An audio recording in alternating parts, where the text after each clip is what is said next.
નમસ્તે, welcome to the online platform of સંવિધાન career academy. આજનો લેક્ચર આપણે વિશેષ રૂપથી વર્ગતરની પરીક્ષાઓ માટે રાખેલો છે. બિન સચિવાલય કારકુન હોય કે એ પ્રકારની બીજી કોઈક વર્ગતરની પરીક્ષાઓ હોય, જ્યારે પણ આપણે એ માટેના થોડા ઘણા પણ ઓફલાઈન ક્લાસીસ રાખ્યા કે આપણી મોબાઈલ એપ્લિકેશનની અંદર જ્યારે પણ એના ઓનલાઈન કોર્સીસ મૂક્યા, આપણે સતત એક વાત ઉપર ભાર મૂકતા આવ્યા છીએ કે હવેની આપણી આ જે વર્ગતરની પરીક્ષાઓ છે એમનું સ્તર પહેલાંની વર્ગતરની પરીક્ષાઓ કરતાં ખૂબ ઊંચું થઈ ગયું છે, જેને ધ્યાનમાં રાખીને આપણી તૈયારીનું સ્તર પણ એટલું ઉપર જવું જોઈએ. એવું નથી કહેતા કે વર્ગતરની પરીક્ષાઓનું સ્તર બિલકુલ ક્લાસ 1-2ની પરીક્ષાઓના સ્તર સુધી આપણે લઈ જઈએ, પણ એટલીસ્ટ ડેપ્યુટી સેક્શન ઓફિસર, નાયબ મામલતદાર કે એથી આગળ વધીને એસટીઆઈની જે પ્રિલિમિનરી એક્ઝામિનેશન્સ હોય છે એ પરીક્ષાઓના સ્તર સુધી તો આપણે આ સ્તરને લઈ જ જવું પડશે. લાસ્ટ હેડ ક્લર્કની પરીક્ષામાં પણ આપણને વર્ગતરની પરીક્ષા હોવા છતાં અમુક સવાલો એવા જોવા મળ્યા કે જે ક્લાસ 1-2 નાયબ મામલતદારની પરીક્ષાને સમકક્ષ હોય. આવું વધુ એક ઉદાહરણ બન્યું ગઈકાલે 31/7/2022ના રોજ GSSSB દ્વારા નાયબ નિરીક્ષકની પરીક્ષાનું આયોજન થયું, સબ ઇન્સ્પેક્ટરની પરીક્ષાનું આયોજન થયું. 100 પ્રશ્નો આ પરીક્ષામાં પૂછાયેલા હતા. બધા જ પ્રશ્નોનું સ્તર ખૂબ સારું હતું. વિશેષ રૂપથી ભારતનું બંધારણ આ વિષયના જે 12 પ્રશ્નો આપણને પૂછાયેલા હતા, ઘણા ખરા પ્રશ્નો એમાં વિધાન આધારિત હતા, જેવા પ્રશ્નો મુખ્યત્વે અત્યાર સુધી ક્લાસ 1-2ની પરીક્ષામાં, ડીવાયએસઓની પરીક્ષામાં પૂછાતા આવ્યા છે. આ બાબતો સતત આપણને ઇન્ડિકેટ કરી રહી છે કે હવે આપણે વર્ગતરની પરીક્ષાઓને પણ હળવાશથી ન લઈ શકીએ, એનું સ્તર પર આપણે ઉપર લઈ જવું જ રહ્યું. વર્ગતરની આપણી તૈયારીઓને વધુ યોગ્ય દિશા આપી શકાય એ માટે આજના લેક્ચરમાં આપણે કરીશું આ નાયબ નિરીક્ષકની પરીક્ષાની અંદર 100માંથી જે 12 પ્રશ્નો ભારતના બંધારણ વિષય ઉપર પૂછાયેલા હતા એ પ્રશ્નોનું સોલ્યુશન કરવાની કોશિશ આપણે આજે કરીશું. એક પછી એક પ્રશ્નો આપણે જોતા જઈએ અને પછી એનું સોલ્યુશન કરતા જઈએ. સૌથી પહેલો સવાલ હતો આપણી સામે IR કોએલ્હો કેસ વિશે. આપણી સુપ્રીમ કોર્ટમાં એક પ્રસિદ્ધ કેસ થઈ ગયો 2007ના વર્ષમાં.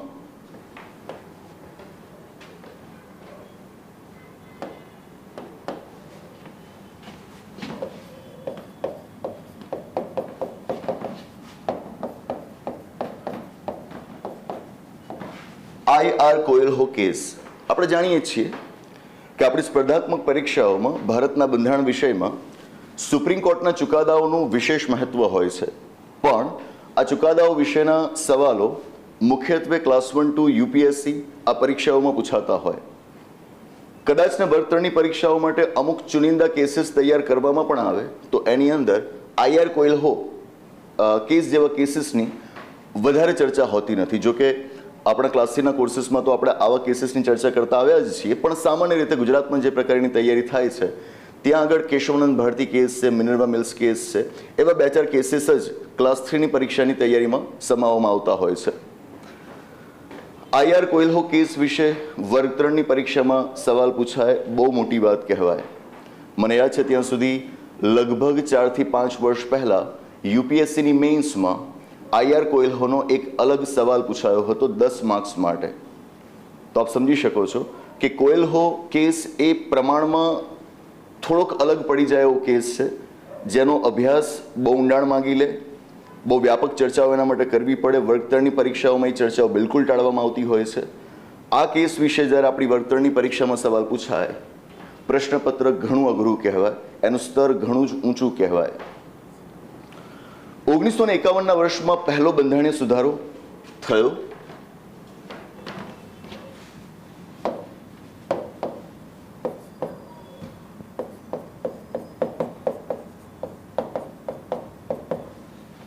અને આપ જોશો પહેલા બંધારણીય સુધારા દ્વારા આપણા બંધારણમાં વ્યાપક ફેરફારો કરવામાં આવ્યા. બધા ફેરફારોની ચર્ચા તો અત્યારે કરવી જરૂરી નથી.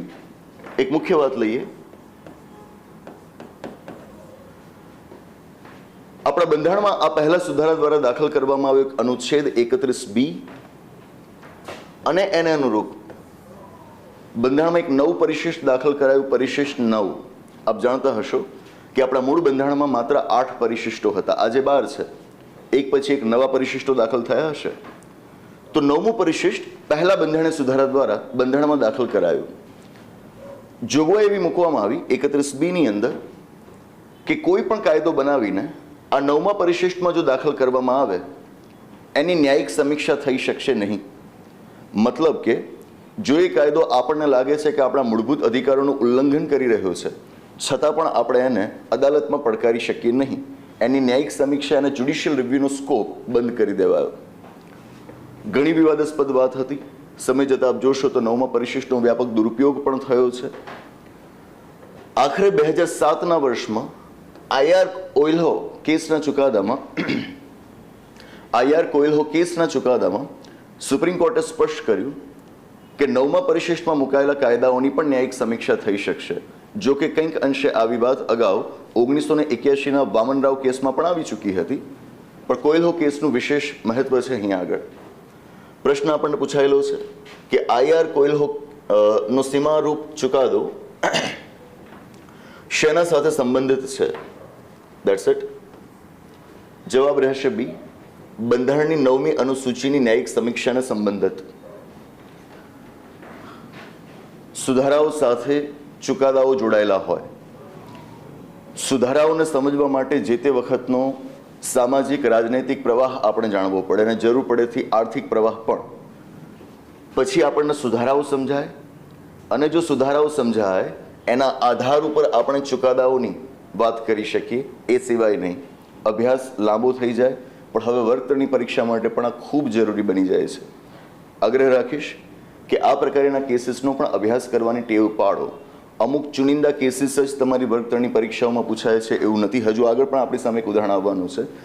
એક એવો કેસ કે જે મોટાભાગે યુપીએસસી અને જીપીએસસી ક્લાસ 1-2ની પરીક્ષામાં જ ડેપ્થમાં ભણવામાં આવતો હોય છે. વર્ગતરણમાં તેની ચર્ચા પણ નથી થતી. હું કહું છું કે વર્ગતરણની પરીક્ષાઓમાં એની ચર્ચા નથી થતી એટલે કે સામાન્ય રીતે ગુજરાતમાં નથી થતી. સંવિધાન કરિયર એકેડેમીમાં જ્યારે પણ આપણે ઓફલાઈન કે ઓનલાઈન ક્લાસીસ લીધા છે વર્ગતરણના, આ બધા જ કેસીસને આપણે ચર્ચા કરતા આવ્યા છીએ. સ્વીકારવું રહ્યું કે તૈયારી માટે તમે તાલીમ જ્યાં મેળવી રહ્યા છો એ તાલીમ પણ એક કક્ષાની હોય કે જે હાલની પરીક્ષાઓને ન્યાય આપી શકે. પુસ્તકો આપ જે વાપરો છો એ પુસ્તકો પણ એવા હોવા જોઈએ જે માત્ર કદમાં મોટા ન હોય, એ આપને કન્ટેન્ટ પણ એવું આપી શકતા હોય. તો કોયલ્હો કેસ વેરી ઇમ્પોર્ટન્ટ.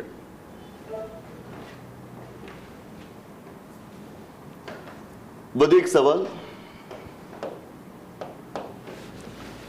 નીચેના પૈકી કયા વિવાદમાં સર્વોચ્ચ અદાલત મૂળભૂત અધિકાર ક્ષેત્ર ધરાવે છે? આપ ન્યાયતંત્રનો અભ્યાસ ધરાવતા હોવ તો એમાં સૌથી પહેલો આપે સુપ્રીમ કોર્ટનો અભ્યાસ કર્યો હશે, બરાબર? અને આપે જોયું હશે કે સુપ્રીમ કોર્ટનું જે અધિકાર ક્ષેત્ર છે, સત્તા ક્ષેત્ર છે, એ ઘણા બધા પ્રકારેનું છે. Original jurisdiction, appellate jurisdiction, advisory jurisdiction, writ jurisdiction, હા, કોર્ટ ઓફ રેકોર્ડ અને બીજી ઘણી બધી સત્તાઓ એની પાસે રહેલી છે. આમાંનું એક અધિકાર ક્ષેત્ર એટલે ઓરિજિનલ જ્યુરિસ્ડિક્શન.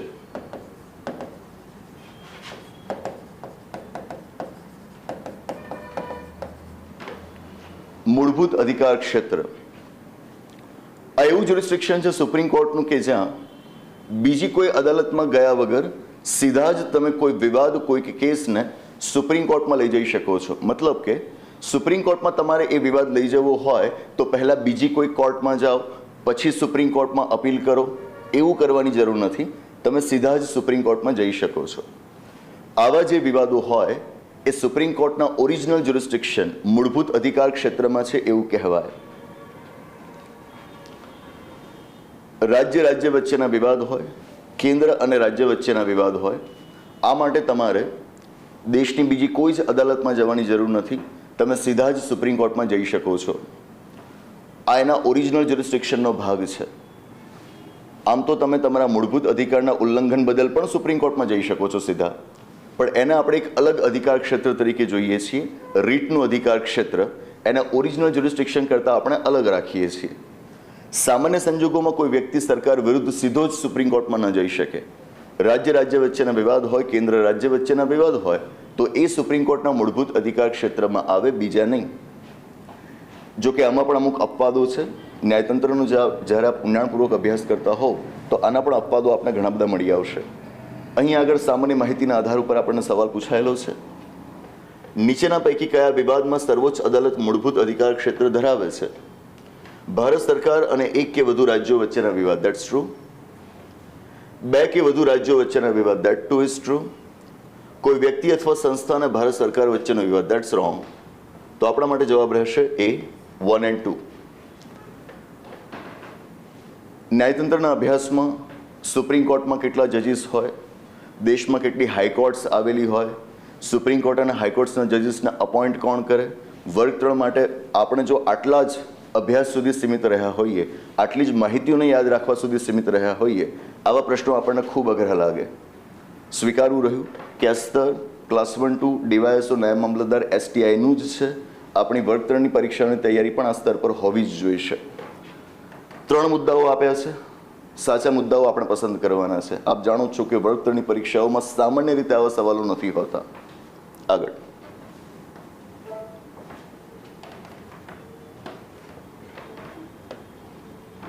સવાલ છે મૂળભૂત ફરજો વિશે, જેને આપણે મૌલિક ફરજો પણ કહીએ.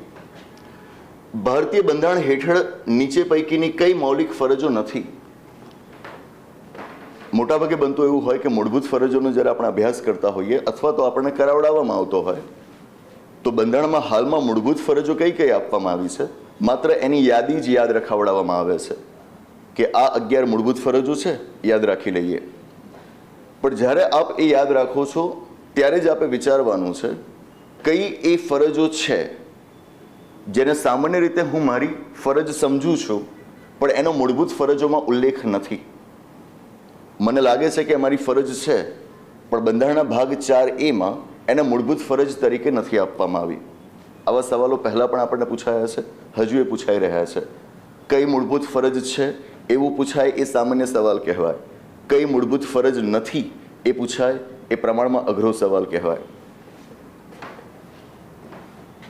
બંધારણનું પાલન કરવું અને તેના આદર્શોનું સન્માન કરવું આ મૂળભૂત ફરજ આપણી છે. આપને ખ્યાલ જ હશે મૂળભૂત ફરજો આપણા બંધારણના ભાગ 4A આપવામાં આવી છે.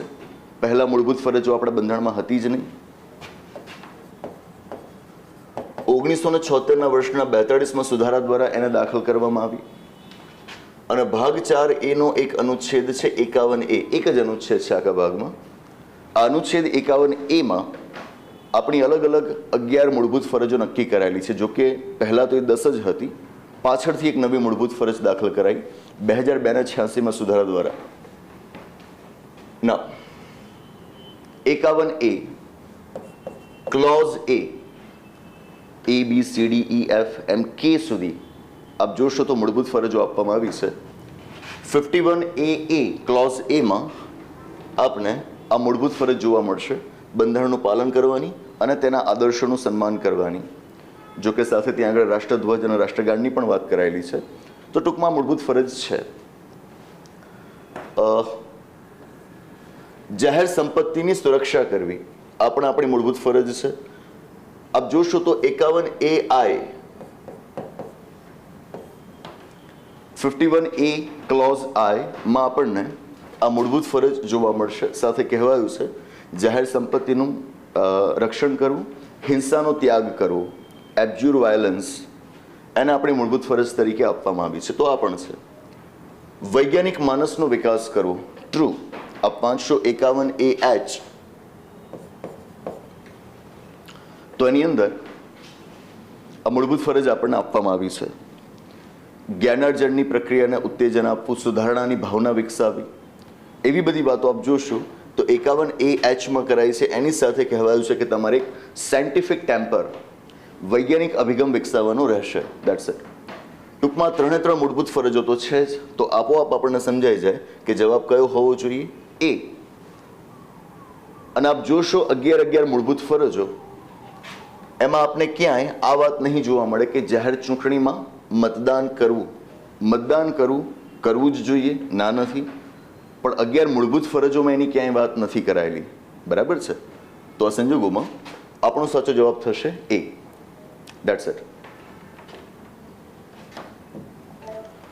If I am not wrong, અમારી જે GPSC ક્લાસ 1-2ની મેન્સ હતી, મેન્સ કે જે MCQs વાળી હતી અમારા વખતે, એની અંદર મૂળભૂત ફરજો વિષય કંઈક આવો સવાલ પૂછાયો હતો કે નીચેનામાંથી કઈ મૂળભૂત ફરજ છે કે નથી. બરાબર. એટલે હું વારંવાર આપને કહી રહ્યો છું કે GPSCના જે પ્રકારના પ્રશ્નો છે એવા જ પ્રશ્નો હવે આપણને વર્ગ 3ની પરીક્ષાઓમાં જોવા મળી રહ્યા છે. આગળ નીચેનામાંથી કયું અથવા કયા રાજ્ય નીતિના નિર્દેશક સિદ્ધાંતોનો ભાગ છે? ફરી એકવાર સ્ટેટમેન્ટ આધારિત બે સ્ટેટમેન્ટ્સ આપ્યા છે. આપણે નક્કી કરવાનું છે કે એમાંથી શું ડીપીએસપીનો ભાગ છે અથવા તો નથી. ડીપીએસપી બંધારણનો ભાગ 4, રાજ્ય નીતિના માર્ગદર્શક સિદ્ધાંતો. પુરુષો અને સ્ત્રીઓને આજીવિકાના પર્યાપ્ત સાધનોનો સમાન અધિકાર છે. આપ જાણતા હશો કે ભાગ 4 કે જે ડીપીએસપી વિષય છે એના અનુચ્છેદો છે 36 થી 51, 36 to 51. મૂળભૂત રીતે એમાં ડીપીએસપી આપેલા છે 38 થી 51 માં. 36 અને 37 એ સીધા ડીપીએસપી નથી. એમાં એક અનુચ્છેદ આપ જોશો, અનુચ્છેદ 39માં અનુચ્છેદમાં આપણને 6 અલગ અલગ ડીપીએસપી આપેલા છે. જો કે મૂળ બંધારણમાં તો 5 હતા, વધુ એક છઠ્ઠો ડીપીએસપી 39માં અનુચ્છેદમાં ઉમેરાયો 1976ના 42માં સુધારા દ્વારા. હું વારંવાર વિદ્યાર્થીઓને કહેતો રહ્યો છું, વર્ગ 3ના વિદ્યાર્થીઓને કહેતો રહ્યો છું કે તમને આ બધા ક્રમબદ્ધ યાદ હોવા જોઈશે.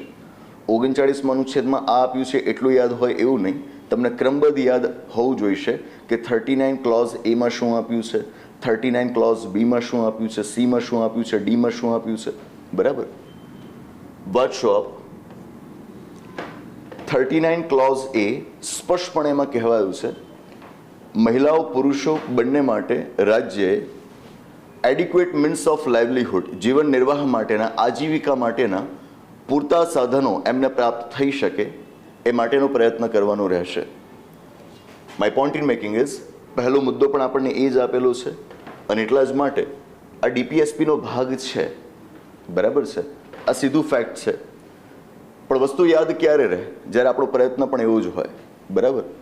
કોઈકને હવે આર્ટિકલ 39ના 6 ક્લોઝિસ પીપીટીઝમાં ટાઈપ કરી દીધા હોય અને આપણી સામે આવીને બોલી જાય, આપણે સાંભળી લઈએ, એમને યાદ નથી તો આપણને પણ યાદ નથી રહેવાનું. બરાબર છે. તો લેક્ચરર ખુદ એ ડિસિપ્લિન મેનરમાં આ બધી વિગતો યાદ રાખીને જાતે બોર્ડ ઉપર લખે અને સમજાવે તો વિદ્યાર્થીઓને યાદ રહે, બાકી યાદ ન રહે. બરાબર. તો આપણી તૈયારીઓ પણ એટલી સઘન બનાવો કે આ બધી જ વિગતો આપણને ક્લોઝિસ સાથે યાદ રહે. આપ જોઈ શકો છો કે વર્ગ 3ની પરીક્ષાઓમાં આવા સવાલો આપણને પૂછાઈ રહ્યા છે.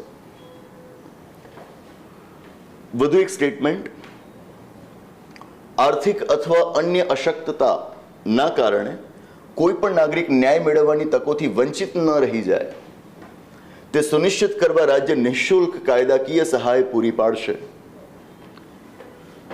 1970ના પીરિયડમાં, 1970ના દાયકામાં અમેરિકાની અસરથી ભારતમાં પણ આખી એક લીગલ એડ મુવમેન્ટ શરૂ થઈ, કાનૂની સહાય ચળવળ શરૂ થઈ, જેના જ ભાગરૂપે 1976ના 42માં સુધારા દ્વારા બંધારણમાં દાખલ થયો એક અનુચ્છેદ 39A. વાંચો આપ. તમે એનું ટાઇટલ યાદ રાખ્યું હશે મોટા ભાગે. બરાબર. મફત કાનૂની સહાય, સૌને સમાન ન્યાય, મફત કાનૂની સહાય. આ વાત એ જ છે કે જે વ્યક્તિઓ પોતાની આર્થિક પરિસ્થિતિના કારણે કે અન્ય કોઈ કારણોના લીધે ન્યાય મેળવવામાંથી વંચિત રહી જતા હોય એમને ન્યાય અપાવવાની કોશિશ રાજ્યએ કરવાની રહેશે અને રાજ્ય આવી કોશિશ કરે પણ છે. જેના જ માટે એણે લીગલ સર્વિસીસ ઓથોરિટીઝ એક્ટ નામનો આખો એક કાયદો ઘડ્યો છે. જે કાયદા હેઠળની સંસ્થાઓ જેમ કે નાલસા, આ પ્રકારની સંસ્થાઓ સતત આપણી અંદર કાનૂની શિક્ષણ, કાનૂની સાક્ષરતા આવે માટેના પ્રયત્નો કરતી હોય છે. ઇવન લોક અદાલતો આપ જે જુઓ છો એ પણ આ કાયદા હેઠળ બનેલી સંસ્થાઓ છે. The point in making is 39A એ ડીપીએસપીનો ભાગ છે. મતલબ બંને સ્ટેટમેન્ટ જે આપણે જોઈ રહ્યા છીએ ડીપીએસપીના જ છે. The right answer is C. Yes, ભાગ છે તો 1 અને 2 બંને. That's it. વિષય ઉપરની આપની પકડ જેટલી સારી હશે એટલું આપ સફળતાની વધુ નજીક પહોંચશો. વિષયો ઘણા બધા છે પણ અમુક વિષયો એવા છે કે જેમાં તમે એક અશ્યોરન્સ સાથે આગળ વધી શકો કે આમાં આટલું કર્યું તો એ તમને પરીક્ષામાં ચોક્કસ પ્રશ્નો અપાવશે જ અપાવશે, પણ આ આટલું કેટલું એ નક્કી કરવું પણ અઘરું છે. બરાબર. એના માટે યોગ્ય કોચિંગ, યોગ્ય તાલીમની જરૂર પડે, યોગ્ય પુસ્તકોનો અભ્યાસ આપણે કરવો પડે. 1000-1200 પાનાના પુસ્તકો વાંચીને આપણે ઘણી બધી તૈયારી કરી લઈએ છીએ એવું નહીં. તમે બને કે 100 પાનાનું પુસ્તક વાંચ્યું હોય પણ એમાંથી તમારા ઓબ્ઝર્વેશન્સ આટલા મજબૂત હોય તો પણ તમે પરીક્ષામાં પાસ થશો. એટલે બહુ રેશનલ મેનરમાં પેલું હમણાં આવ્યું ને મૂળભૂત ફરજોમાં વૈજ્ઞાનિક અભિગમ વિકસાવીને આપણી તૈયારીઓને એક ઓપ આપીએ. આગળ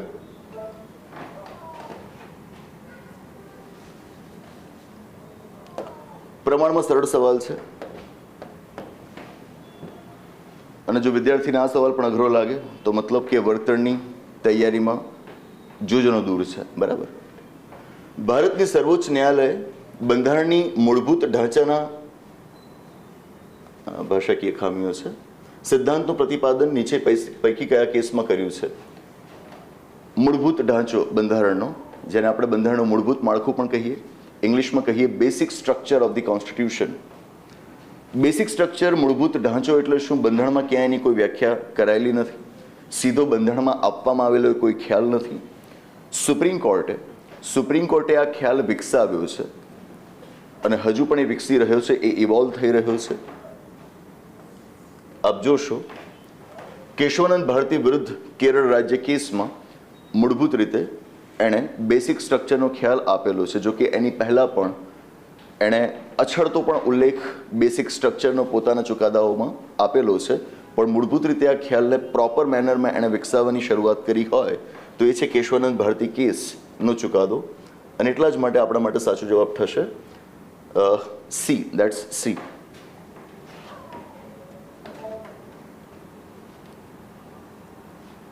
મૂળભૂત માળખાના ખ્યાલ ઉપર પણ આપણે યુટ્યુબ ચેનલ જે આપણી છે એના ઉપર એક નાનકડો વિડીયો મૂકેલો હતો અંદાજે બે અઢી વર્ષ પહેલાં. કેશવાનંદ ભારતી કેસના ચુકાદાની તારીખ છે 24 એપ્રિલ 1973. લેન્ડમાર્ક જજમેન્ટ છે. તો લગભગ બે અઢી વર્ષ પહેલાં જ્યારે આ તારીખ હતી તો એ વખતે આપણે મૂળભૂત માળખાની ચર્ચા ઉપર એક નાનકડો એવો વિડીયો મૂકેલો હતો. આપ વધુ સમજ માટે વિડીયો જોઈ શકો. ઓકે.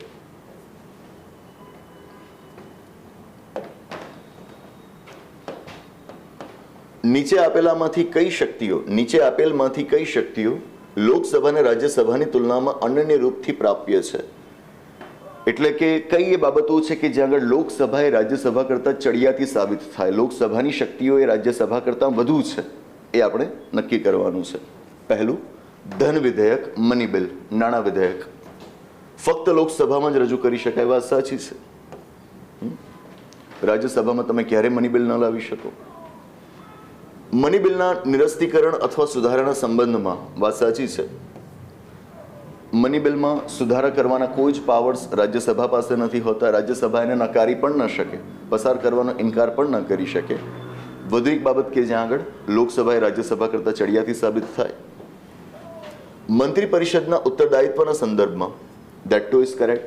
આપણે વાંચ્યું હશે, પ્રધાનમંત્રી અને તેમની મંત્રી પરિષદ એ સંયુક્તપણે સંસદના નીચલા ગૃહને જવાબદાર હોય અને નીચલું ગૃહ એટલે લોકસભા. સામૂહિક જવાબદારીનો સિદ્ધાંત, કલેક્ટિવ રિસ્પોન્સિબિલિટીનો પ્રિન્સિપલ આપણા કોન્સ્ટિટ્યુશનમાં સ્વીકારાયેલો છે આપણી સંસદીય વ્યવસ્થામાં. તો સંયુક્તપણે તે રાજ્યસભાને જવાબદાર નથી હોતા, સંયુક્તપણે તેઓ લોકસભાને જવાબદાર હોય છે. અને એટલે જ તો આપ જાણતા હશો કે અવિશ્વાસનો પ્રસ્તાવ મંત્રી પરિષદ વિરુદ્ધ માત્ર લોકસભામાં લાવી શકાય, રાજ્યસભામાં નહીં. તો આ બાબતમાં પણ લોકસભા એ રાજ્યસભા કરતાં ચડિયાતી સાબિત થાય. એન્ડ લાસ્ટ, અખિલ ભારતીય સેવાઓના સર્જનના સંદર્ભમાં આ વાત ખોટી. હાલની તારીખે આપણી પાસે 3 ઓલ ઇન્ડિયા સર્વિસીસ છે, અખિલ ભારતીય સેવાઓ છે, આઈએએસ, આઈપીએસ, આઈએફએસ. 3થી આગળ 4થી નવી ઓલ ઇન્ડિયા સર્વિસ આપણે બનાવવી હોય બનાવી શકીએ. બંધારણનું પ્રાવધાન છે કે આ માટે પહેલાં રાજ્યસભાએ વિશેષ બહુમતીથી એક ઠરાવ પસાર કરવાનો રહેશે અને પછી સંસદ નવી ઓલ ઇન્ડિયા સર્વિસ બનાવી શકશે. આવો ઠરાવ રાજ્યસભા પસાર કરી શકે, નવી અખિલ ભારતીય સેવા બનાવવા માટેનો માત્ર રાજ્યસભા પસાર કરી શકે, લોકસભા નહીં. That's it. તો 3 સ્ટેટમેન્ટ સાચા થયા, એક ખોટું થયું. The answer is B. 4 statements આપ્યા છે. આ ખરેખર વર્ગ 3 કક્ષાએ ઘણું અઘરું બની જાય. જેટલો સારો આપનો અભ્યાસ અને ઉપરાંત ટેસ્ટ પ્રેક્ટિસ, પછી જ આપ આ પ્રકારના ક્વેશ્ચન્સને ઇઝીલી સોલ્વ કરી શકશો. That's it.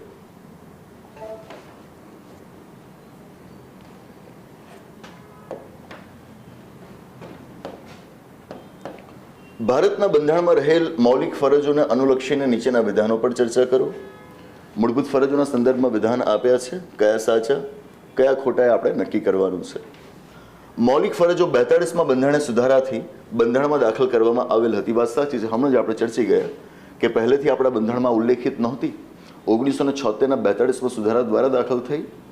સ્વર્ણસિંહ સમિતિની ભલામણોના આધાર ઉપર દાખલ થઈ. આપ જાણતા હશો. મૌલિક ફરજો ભારતીય રાજ્ય ક્ષેત્રમાં રહેલા તમામ વ્યક્તિઓને લાગુ પડે છે. This is a tricky thing. આ ટ્રિકી મુદ્દો બની ગયો. મૌલિક ફરજો ભારતીય રાજ્ય ક્ષેત્રમાં રહેલ તમામ વ્યક્તિઓને લાગુ પડે છે. શબ્દ વપરાયો છે વ્યક્તિ, વ્યક્તિઓ. મૂળભૂત ફરજો માત્ર ને માત્ર ભારતના નાગરિકો માટે છે, વિદેશીઓ માટે નહીં. મૂળભૂત અધિકારો આપણે બંનેને આપેલા છે, ભારતીયોને પણ આપેલા છે, વિદેશીઓને પણ આપેલા છે જે ભારતના વિસ્તારમાં હોય. પણ વાત જ્યારે આવે મૂળભૂત ફરજોની, એ માત્ર ભારતના નાગરિકો માટે છે, તમામ વ્યક્તિઓ માટે નહીં. વિદેશીઓ કે જે ભારતના વિસ્તારમાં હોય એમના માટે નહીં. એટલા સ્ટેટમેન્ટ થઈ જાય ખોટું અને સાચો જવાબ આપણો બને એ. ભૂલ વિદ્યાર્થીઓની વર્ગ 3માં એ થાય છે કે એ માત્ર મૂળભૂત ફરજોને યાદ રાખી લે છે, કારણ કે એમને એ રીતે તૈયારી કરાવવામાં આવે છે. મૂળભૂત ફરજો તો યાદ રાખો જ, પણ સાથે એમના લક્ષણો, એમની ખાસિયતો પણ વાંચો. એ બાબતો આપણી પરીક્ષાઓમાં આ રીતે આવી રહી છે. બરાબર. હવે અહીં આગળ તમને બધી મૂળભૂત ફરજો યાદ હોય એનાથી તમે કંઈ જવાબ નથી આપી શકવાના. આની ખાસિયતો આપને માલુમ હશે તો જ આપ એનો જવાબ આપી શકશો. That's it.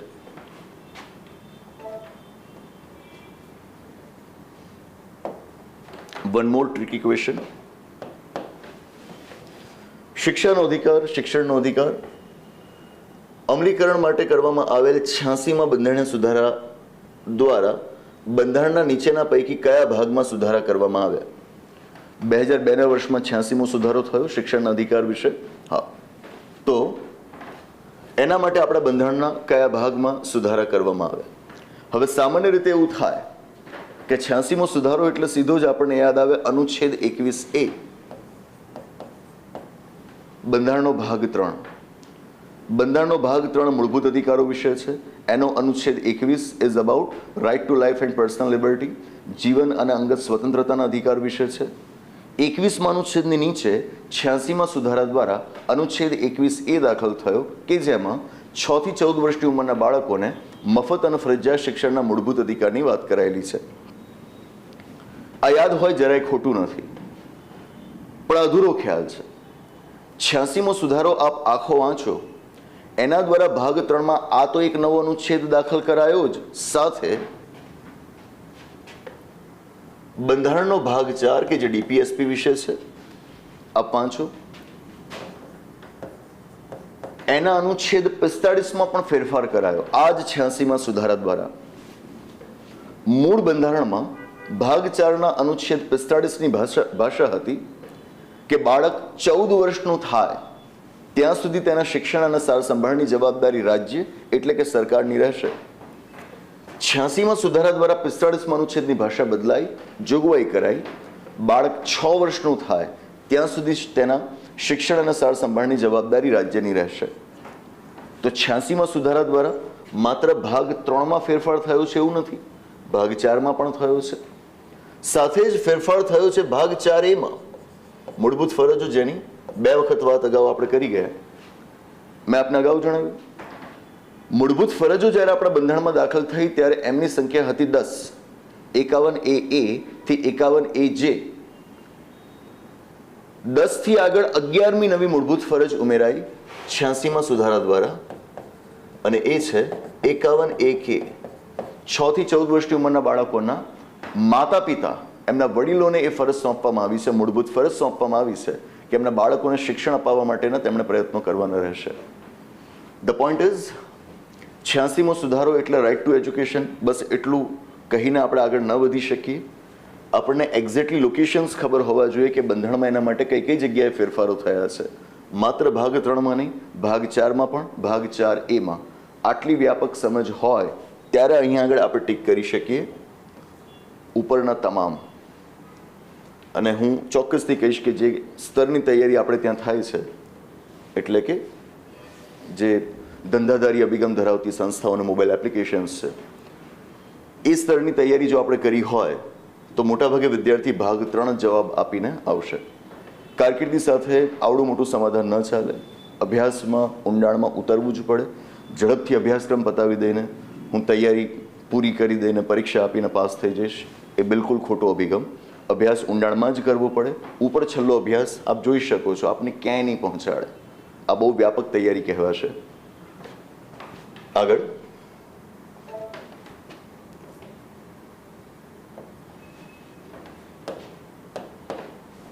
જ્યારે લોકસભા અને રાજ્યસભા વચ્ચે સહમતિ ન સધાય ત્યારે સંસદના બંને ગૃહોની સંયુક્ત બેઠક બોલાવવામાં આવે છે.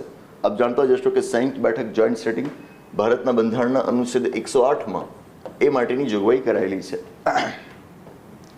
આ પ્રકારની સંયુક્ત બેઠક નીચે પૈકી કોના માટે બોલાવવામાં આવે? કયા સંજોગોમાં તમે સંયુક્ત બેઠક બોલાવી શકો? આપ જાણો જ છો 3 સંજોગો આપવામાં આવ્યા છે અનુચ્છેદ 108માં સંયુક્ત બેઠક બોલાવવા માટે, અને બોલાવી શકે ભારતના રાષ્ટ્રપતિ. વાંચો આપ.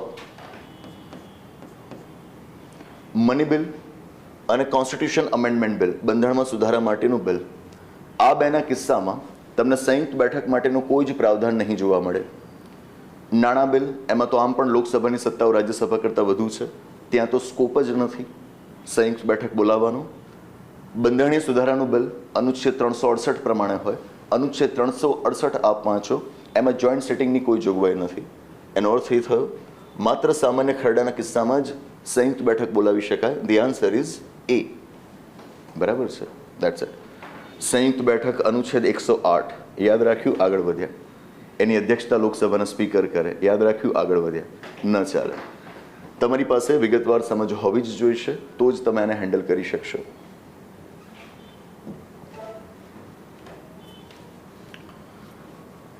નું અધિનિયમ, જેનું નામ હતું ભારતીય પરિષદ અધિનિયમ, ઇન્ડિયન કાઉન્સિલ્સ એક્ટ, મોર્લે મિન્ટોના સુધારા તરીકે પણ ઓળખવામાં આવે છે. વાત સાચી છે. તમે વાંચો તો એ જ કાયદામાં મોર્લે મિન્ટોના સુધારાઓને સ્થાન આપવામાં આવ્યું હતું. તેના સંબંધે નીચેના વિધાન પર ચર્ચા કરો. ફરી એકવાર વિધાન, 3 વિધાન. વર્ગ 3ની પરીક્ષાઓમાં મતલબ જે કોઈ પણ થોડા ઘણા ઓફલાઈન અમે વર્ગો કર્યા, બેસિકલી આપણી સંસ્થા યુપીએસસી જીપીએસસીને સમર્પિત રહી છે, પણ વર્ગ 3ના ક્લાસીસ જ્યારે પણ કર્યા, થોડા ઘણા પણ અમુક વિષયો માટે પણ ફ્રીમાં કર્યા કે પછી પેડ ક્લાસીસ કર્યા. જે વિદ્યાર્થીઓ બીજેથી તૈયારી કરીને આવ્યા હોય, બરાબર, એમની અંદર આ એક અભિગમ ખાસ જોવા મળતો. બંધારણની વાત આવે તો સીધા જ આમુખ ભાગ 1, ભાગ 2 એના ફેક્ટ્સ એ લોકોએ યાદ રાખી લીધા હોય, એમને એ જ ગુખાવડાવવામાં આવ્યા હોય. બંધારણના ઇતિહાસ વિશે કોઈ વ્યાપક ચર્ચાઓ ન હોય, અને કદાચના બંધારણના ઇતિહાસની થોડી ઘણી પણ ચર્ચા એમણે ક્યાંક સાંભળી હોય તો એ બધીને બંધારણ સભા સુધી સીમિત હોય. ખોટી વાત છે. બંધારણનો અભ્યાસ ઐતિહાસિક પૃષ્ઠભૂમિથી શરૂ થાય. અંગ્રેજોના સમયમાં આપણા દેશ માટે કયા કાયદાઓ ઘડવામાં આવ્યા હતા ત્યાંથી ચર્ચાઓ શરૂ થાય. લિટરલી વિદ્યાર્થીઓને એવું કહેતા સાંભળ્યા કે સર આ તો બોરિંગ છે, કંટાળાજનક છે, એટલે અમે કર્યું નથી. કારણ કે લેક્ચરર પણ એવું કહ્યું હોય કે આ તો હેમરિંગ થાય, આવું બધું તમને યાદ નહીં રહે, એટલે એને ટાળો. રોંગ, ન કરાયું. વર્ગ 3માં પણ આપણને આ ઐતિહાસિક પૃષ્ઠભૂમિમાંથી સવાલો પૂછાઈ રહ્યા છે. અને ઇન માય ઓપિનિયન ઐતિહાસિક પૃષ્ઠભૂમિનો અભ્યાસ એટલો રોચક છે. શાંતિથી આપણે બેસીને આજે 8-10 જેટલા કાયદાઓ છે, શાંતિથી એની 15થી 20 કલાક ક્લાસમાં ચર્ચા કરી શકીએ છીએ. જો કે વર્ગ 3 માટે એટલી બધી ચર્ચાઓ જરૂરી નથી હોતી, પણ એટલીસ્ટ 4-5 કલાક તો તમે ચર્ચા કરેલી હોવી જોઈએ. એ જેટલો રોચક છે, એ રોચક અભ્યાસ પહેલાં તમે સ્વીકાર્યો, બંધારણનો અભ્યાસ ઘણો જ સરળ બની જાય, બિલકુલ સરળ બની જાય. બરાબર? તો ઐતિહાસિક પૃષ્ઠભૂમિનો અભ્યાસ, કાયદાઓનો અભ્યાસ ક્યારેય ટાળવો નહીં. વર્ગ 3ની પરીક્ષામાં ખાસ એ કરવો જ કરવો. આપ જોઈ રહ્યા છો જે સવાલો આવી રહ્યા છે ને હજુ આવશે 1-2 આગળ. અનુચ્છેદોના સવાલ આપણી સામે ક્યાં છે? આવે તો કદાચ 1-2 અનુચ્છેદો વિશેના સવાલ આવી પણ જાય, પણ તમે માત્ર અનુચ્છેદોને ગોખવા એને વર્ગ 3ની તૈયારી માનો, બિલકુલ ખોટી વાત છે. એનાથી બચો. સમજ આધારિત સવાલો આપણી સામે આવી રહ્યા છે, એને સ્વીકારો. તો 1909ના કાયદા વિશે આપણે નક્કી કરવાનું છે કે શું સાચું. કેન્દ્રીય અને પ્રાંતીય વિષયો અલગ કરવામાં આવ્યા. રોંગ. આપણા દેશમાં પહેલેથી એ સ્પષ્ટ નહોતું કે કેન્દ્ર સરકારની સત્તા કયા કયા વિષયો પર રહેશે, પ્રાંતોની સરકારોની સત્તા કયા કયા વિષય પર રહેશે. ઘણા વિખવાદો ચાલતા. આખરે 1919ના વર્ષમાં એક કાયદો આવ્યો, ભારત સરકાર અધિનિયમ, જેમાં મોન્ટેગ્યુ ચેમ્સફોર્ડના સુધારા દાખલ કરાયા હતા. આપ જોશો આ કાયદામાં પહેલી વખત કેન્દ્રીય યાદી, પ્રાંતીય યાદી, એમ બે લિસ્ટ અલગ કરાયા, બંને સરકારોની સત્તા અલગ કરાઈ. આને કહેવાય સત્તાની વહેંચણી. તો એ 1919ના કાયદામાં હતું, ન કે 1909ના કાયદામાં. બીજો એક સ્ટેટમેન્ટ છે 1909ના કાયદા વિશે કે પ્રાંતીય સ્તરે આરક્ષિત અને હસ્તાંતરિત એમ બે વિષયો અલગ કરવામાં આવ્યા. Again wrong. આપ વાંચશો 1919ના કાયદામાં જે દ્વૈધ શાસન પદ્ધતિનો ખ્યાલ દાખલ થયો, ડાયાર્કી, પ્રાંતોની સરકારોની અંદર, એની અંદર પ્રાંતોની સરકારોના જે વિષયો હતા એમને રિઝર્વડ અને ટ્રાન્સફર્ડ સબ્જેક્ટ્સમાં વહેંચવામાં આવ્યા હતા. 1909ના કાયદામાં નહીં. બંને સ્ટેટમેન્ટ્સ ખોટા થાય છે. સાંપ્રદાયિક પ્રતિનિધિત્વ પ્રણાલીની શરૂઆત થઈ, દેટ્સ ટ્રુ. 1909ના કાયદા દ્વારા જ ભારતમાં સેપરેટ ઇલેક્ટોરેટ અથવા તો કોમ્યુનલ ઇલેક્ટોરેટ, ગુજરાતીમાં જેને કહીએ અલગ મતદાર મંડળ અથવા તો કોમી મતદાર મંડળ, મુસ્લિમો માટે દાખલ કરાયું અને ત્યારથી સાંપ્રદાયિક પ્રતિનિધિત્વની શરૂઆત આપણા દેશમાં થઈ. પછી તો બીજા ઘણા બધા સમુદાયો છે કે જેમને આ પ્રકારના કોમ્યુનલ ઇલેક્ટોરેટ મળ્યા. શરૂઆત થઈ 1909ના કાયદા દ્વારા. This is true. તો આપણો જવાબ બનશે યસ, સી, માત્ર 3. That's it.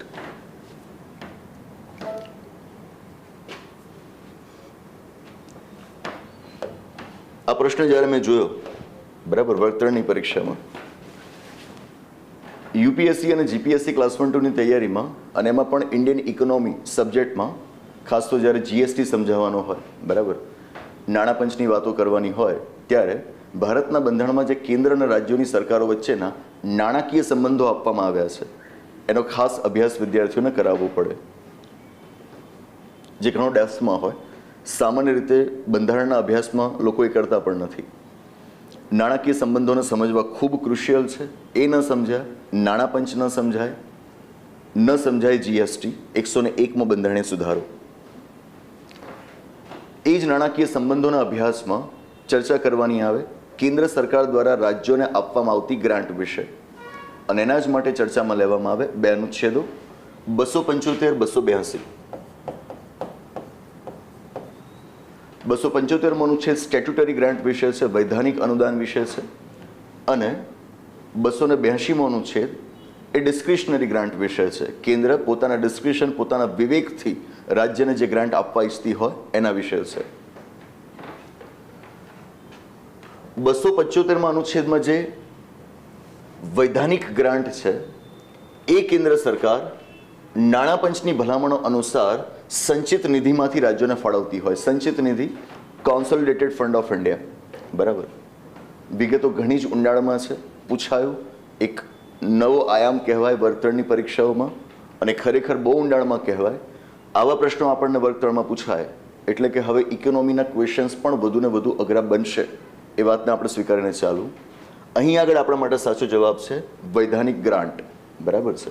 Planning commission, 5 year plans, નાણાં પંચ સાથેનો ટકરાવ, આ ઘણી બધી ડિબેટ્સ છે જેને ડિટેલમાં જઈને આપ વૈધાનિક ગ્રાન્ટ, વિવેકાધીન ગ્રાન્ટનો અભ્યાસ ડિટેલમાં કરી શકો.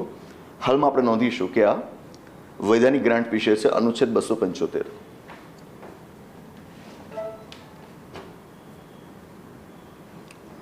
સર્વોચ્ચ ન્યાયાલયનો નીચે પૈકીનો કયો ચુકાદો કેન્દ્ર રાજ્ય સંબંધોને માટે માર્ગદર્શક છે?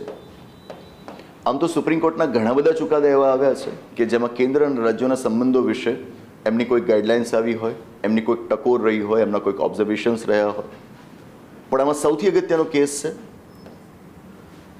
1994ના વર્ષનું, yes, S.R. Bommai case. S.R. Bommai case. કર્ણાટકના મુખ્યમંત્રી હતા બોમ્માઈજી, અને કર્ણાટકમાં રાષ્ટ્રપતિ શાસન એ અરસામાં જ્યારે લાદવામાં આવ્યું, હા, એમની સરકારને જે રીતે ત્યાંથી ખદેડવાની કોશિશ થઈ એને ધ્યાનમાં રાખીને બંધારણનો અનુચ્છેદ 356 રાષ્ટ્રપતિ શાસન વિશે એની જોગવાઈઓને પડકારવામાં આવી હતી. આપણી સુપ્રીમ કોર્ટ એના ઉપયોગને પડકારવામાં આવ્યો હતો. અને આપ જોશો તો બોમ્માઈ કેસના ચુકાદામાં સુપ્રીમ કોર્ટે વિગતવાર ગાઈડલાઇન્સ આપી કેવા કેવા કિસ્સામાં કેન્દ્રએ રાજ્યમાં રાષ્ટ્રપતિ શાસન લાદવું યોગ્ય ગણાય, કેવા કેવા કિસ્સામાં રાષ્ટ્રપતિ શાસન લાદવું યોગ્ય ન ગણાય, આવું તો બંધારણમાં નથી આપ્યું. સુપ્રીમ કોર્ટે કેન્દ્રને આખી આખી ગાઈડલાઇન્સ આપી બોમ્બાઈ કેસમાં, અને એટલા માટે કેન્દ્ર રાજ્યના સંબંધોના સંદર્ભમાં આ ચુકાદો આપણા માટે સૌથી અગત્યનો છે, જે આપ્યા છે એની અંદર. બાકી જોવા જાવ તો દરેક કેસના ચુકાદાને ક્યાંક ને ક્યાંક તમે કેન્દ્ર રાજ્યના સંબંધો સાથે ચાહો તો જોડી શકો, પણ સ્પેસિફિક જોડવો હોય તો એ આ ચારમાંથી છે એસઆર બોમ્બાઈ કેસ. That's it.